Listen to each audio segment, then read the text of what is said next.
भाई बहुत से लोग मुझे कहते रहते हैं कि ये जो तुम साइंस साइंस करते रहते हो और कहते रहते हो कि भाई साइंस इतना अच्छा है, रिलीजन इतना ख़राब है, रिलीजन ने इतने लोगों की जानें ली हैं, इतना कियोस करता है। तो भाई साइंस ने भी तो लोगों की जानें ली हैं, है ना? एक्सपेरिमेंट के नाम पे साइंटिस्ट लोग कितने जानवरों को मार देते हैं, कितने सारे चूहे, मंकीज़, यहाँ तक कि गलत तरीके से कभी-कभार इंसानों पर भी एक्सपेरिमेंट करते हैं, अगर आप हिस्ट्री देखो तो।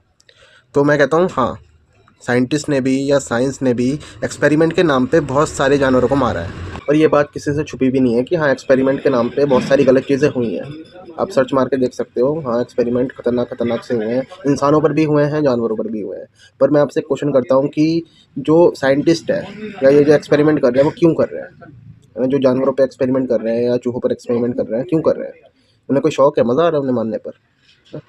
उनके एक्सपेरिमेंट करने का भी एक रीज़न है और रीज़न वो ये है कि वो जानना चाहते हैं। है ना? अगर सोचो आप कोई वैक्सीन बनाओगे तो ये तो देखोगे कि वो वैक्सीन सही है कि गलत है, तो उसे कैसे पता चलेगा वो? अब आपके पास कोई मशीन तो है नहीं जो बोल दे कि हाँ, ये सही है।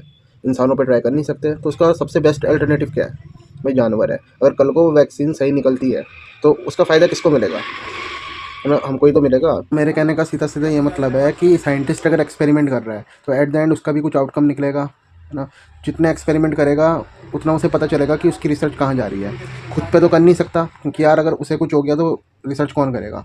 इंसानों पे कर नहीं सकता, तो जानवरों पे करता है क्योंकि ले दे के उसके पास वही बचता है। अगर कोई वैक्सीन बनती है, तो सबसे पहला फ़ायदा किसे मिलता है?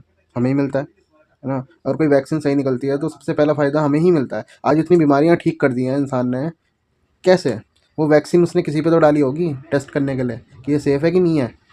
तो उसके एक्सपेरिमेंट करने का भी कुछ ना कुछ फ़ायदा है। और अगर अभी भी नहीं समझे तो एक एग्जांपल देता हूँ लास्ट वाला। ग्रिफिथ का एक्सपेरिमेंट आप सबको याद होगा, चूहे कितने सारे मारे उसने, पर एट द एंड उसका भी कुछ हमें फ़ायदा निकला। डीएनए के बारे में हमें पता चला, है ना? DNA as a genetic material उसने बताया। फिर हार्शले चेस ने भी क्लियर कर दिया, पर ग्रिफिथ ने सबसे पहले किया वो चीज़। तो चूहे के मरने का भी फ़ायदा मिला हमें, है ना? हमें पता चला कुछ, है ना? पार्सले ने एक्सपेरिमेंट किया था चूहे के साथ, चूहा मार दिया था उसने दम घोट के। खुद सोच के देख लो, कुछ ना कुछ आउटकम निकल ही रहा है, उनकी मौत बेकार नहीं गई, है ना? पर रिलीजियस लोग जब किसी आदमी को मारते हैं तो उसकी मौत बेकार ही जाती है, क्योंकि भाई वो आदमी जीना चाहता था, मगर तुमने धर्म के नाम पे उसे मार दिया, क्योंकि तुम्हें लगता था कि तुम्हारा धर्म सबसे महान है और वो बेचारा बेकार आदमी है, तुम सबसे अच्छे हो। पर मैं आपसे क्वेश्चन करता हूँ कि जो रिलीजियस लोग रिलीजन के नाम पे लोगों की जान लेते हैं, उसका क्या आउटकम है?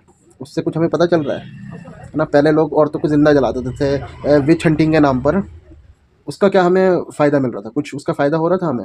या पहले लोग डिस्क्रिमिनेशन करते थे, वो तो आज भी करते हैं रिलीजन के नाम पे, उसका क्या आउटकम निकल रहा था?